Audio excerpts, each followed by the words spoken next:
Өдрийн төргий. За ерөнхий сайд маань шинэ засгийн газрын бүтцээ танилцуулж байна. Ерөнхий сайдаас асуух асуулт байна. Мэдээж одоо улс орны эдийн засаг чухал өгүүлж чухлаа.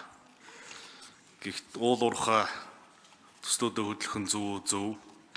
Гэхдээ энэ дээр бас нэг орон нутагт тулгамдаад байгаа асуудлыг өнөөдөр дуурахгүй байж болохгүй байна.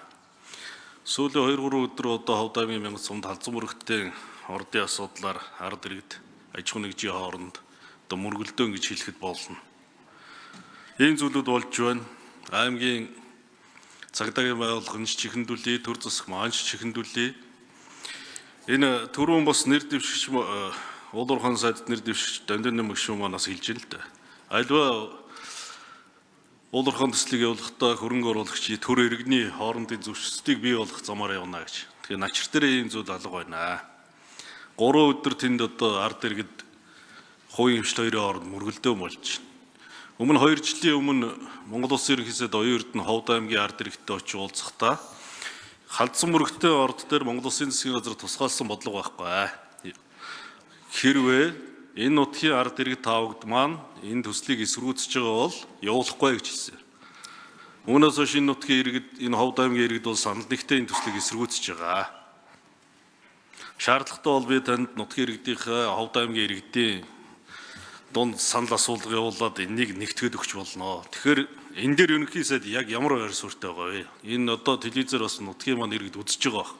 Ерөнхий сайдын үед энэ дээр маш тодорхой хариулж өгөөч гэж хүсмээр байна. За хоёрдугаарт төрийн өмчт компаниудыг цөөлнө гэж ярьж байгаа. Хамгийн сүүлийн хамгийн том алдаатай шийдвэр бол Эрчим Монгол. Энэ асуудлыг бол эргэж харах нь зүйтэй гэж бодож байна. Ерөнхий сайд энэ асуудлыг эргэж хараасаа гэж хүсэж байна. Эрчим хүчний салбарыг нэг вийтэй 4 толгойтой могоошиг болгосон. Тэг үлгэрт юм байдаг. За ингэ яваад мэрэгжлийн шуурхай удирдлагаар хангадаг салбарыг эзэнгүүж өссөн. Асуудал үүссэн. Энэний удирдлагын салаасан бүтцээс болж. Нөгөө муу нэртэй гэдэг шиг чөөлжсүрэн сайд энэ дээр улаагаа цоцорсон. Нийгэмд гүйлээд.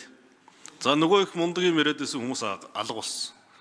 Эрчим Монгол компани 7 хоногийн дотор буцаагаад эрчим хүчний компаниудын хувийг шилжүүлж байна. Ийм асуудлыг эргэж хармаар байна. Энэ Эрчим Монгол гэдэг компанийг татан болгох ёстой. Одоо яг дэлгэр сайхан сайд дээр энэ зовлон ирнэ. Энэ зам тээврийн салбарын шуурхай удирдлагатай мят эдэр дээр эрсдэл үүсгэх асуудлаас урьдчилж энэ асуудлыг таныг одоо шийдээч гэж хүсэх байна. Тэгэхгүйгээр энэ асуудал маань цаашаа явахгүй. Ийм үр дүнгүй бүтцүүдийг бий болгож болохгүй. Хоёрдугаарт одоо та бас түрүүн танилцуулахдаа энэ нэг үндэсний хороодууд За нэмж тодруулъя.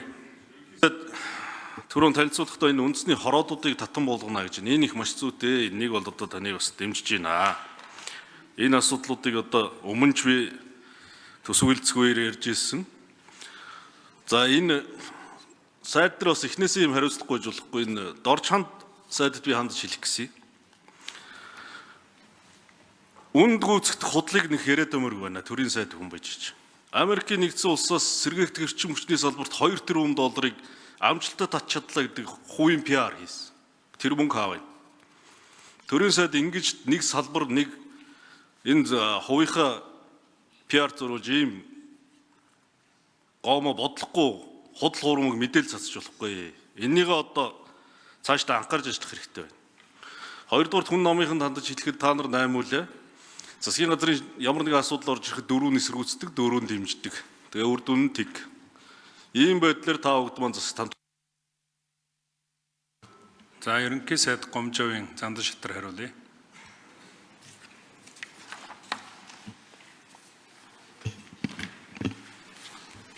За яг тодорхой орд газрын байгаль орчны үнэлгээ нөлөөлөл болон төслийн өргөжийн талаар бас судалж хэлэх нь зөв баг.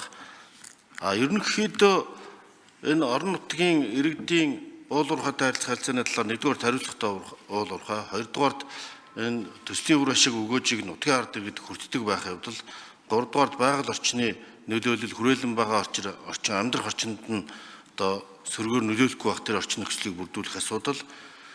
Энэ зохис шийдлийг институцийн хувьд болон хууль эрх зүйн хувьд засгийн газрын хувьд шийдэхгүй бол аливаа уул уурхайн томоохон төслүүд бол бас ийм эсэргүүцэлтэй тулгардаг нийтлэг бэрхшээл байна. Иргэдийн эсэргүүцэл бол төслийг биш энэ тэгш бос өгөөж дундын одоо завчаа гэж нэрлэдэг дарга нар, аймгийн дарга, сумын дарга нартайгаа зөрчилдөө нууц гэрээг эсэргүүцэж байгаа хэлбэр илүү их байдаг. Энийг бол одоо ил тод хариуцлагатай уулуурхай орон нутагт өр өгөөжтэй хэлбэрээр нутагтаа одоо хөгжил дэвшил авчирч байвал өгөөжийн хувийг нь тодорхойлох, орон нутагт нөлөөллийн бүсийн гэрээ байгуулах, шийдвэр гаргалтандаа иргэдийг оролцуулах замаар энэ итгэлийг сэргээж болно. Энэ бол нийтлэг одоо уулуурхай тулгарч байгаа хөдөө орон нутгийн иргэд болон уулуурхай төслүүдийн хоорондын оюу толгойч бай, таван толгойч байгаа учирж байгаа энэ Өмнө Говь аймагтны ялангуяа учирж байгаа бэрхшээлээр тулгуурлаж тэгж хэлж болно. За энэ Эрчилт Монгол компани, төрийн өмчийн компани шинжилгээ гэж буйж боддоор бол их мэдлийг бол одоо нөгөөс яг таны хэлдгээс салбарлуулсан хяналтгүй бүтцийн шин давхарга чиг үүргийн давхарлуудын үндэсний хороотой адилхан чиг үүргийн давхарлууд хариуцлагыг эзэмгүүдүүлж олон толгойтой болгож энэ эрсдэлт нөхцөл байдал үүсэх үндсэн нөхцөл болсон гэж мэргэжлийн байгууллагууд дүгнж байгаа. Ер нь төрийн өмчийн компаниуд бол ил тод хувьцаад мэргэжлийн удирдлагатай байх нь одоо зөв жишг. Ийм учраас энэ ялангуяа эрчим хүчний салбарт бий болж байгаа нөхцөл байдлыг бол нэг толгойтой болгоно. Ийм учраас тэр эрчим хүчний зөвлөл, эрчим хүчний хороо, за тэгээд эрчим хүчний компаниудыг нэгдсэн удирдлагатай байхгүй бол эрчим хүчний салбар бол стратегийн салбар, нэг толгойтой байхгүй болдгоо ийм сахилга дэг журамтай онцгой салбар, цахилгаан станцууд бол онцгой объектууд энэ дээр хариуцлага, салаалах, эзэмгүүдэх тэгээд олон удирдлагатай, олон толгойтой болоод ирэхээр л энэ нэршил гарах нэг менежментийн шалтгаан болсон гэж үзнэ. За Дамдны сайд Дамдны нэрвчигч хариулах. Нэмж татвал. За гонгорын нэм гişүүн асуулт хариулъя. За тийм. Тэгэхээр энэ халдсан бүрэгдэхтэй холбоотой асуудал бол одоо ерхий сайд ерхэд нь хэлчлээ дээ. Яг гол асуудал бол юу байгаад байгаа нэгдүгээрт иргэдийн мэдээлэлгүй байдал тэдэнд очиж байгаа бас энэ уулуурхайн салбарыг ойлгуулах энэ тал дээр аж ахуй нэгжүүдийн маань оролцоо санал санаачлага бас доктортой уулуурхайн зарчмынхаа хүрээнд явж өгөхгүй байгаа. Уулуурхайг явуулах нийгмийн зөвшөөрөл гэж ойлголт олон улсад байдаг. Нийгмийн зөвшөөрлийг бий болгож ээж төрийн зөвшөөрөл бодит амьтаа хэрэгжиж явдаг. Тэгэхгүй тэрийг бас цагдаагаарч гэдэг юм хүчний байгууллагуудаар хамгаалаад хүчээр шийддэг ойлголт төрөөсөө байхгүй болсон. Тийм учраас бол энэ хөрөнгө оруулагч за төр ард иргэдийг ойлголцуулах ажлуудыг хийж явах ёстой. Энэ одоо ийм аргачлалыг амжилттай хийсэн жишээ бол Улс аймагт бол байсан байдаг. Гадны компаниудыг амжилттай хийсэн байдаг. Энэ аргачлалуудыг бас бид нэр судалж шинжилгээ ухааны үндэстэй ажиллах ёстой энэ дээр. За мэд сайхан гişүүн нэмж тодруулъя. Ерөнхий сайд ер нь энэ асуудлыг та бас нухацтай авч үзэж ер нь энэ төслийг зогсоох талд нь засгийн газраар хэлсэн шийдвэр гаргаж өгөөч гэж хүсэлт байна. Хоёрдугаар үнэхээр энэ нөхцөл байдалтай Дамдны нэм сайдаа та ажиллаа авангуудаа очиж танилцах хэрэгтэй. Энэ нутгийн ард түмэнтэй би одоо таныг урьж байна, хамт явъя. Энэ хүслийг одоо танд албан ёсоор тавья.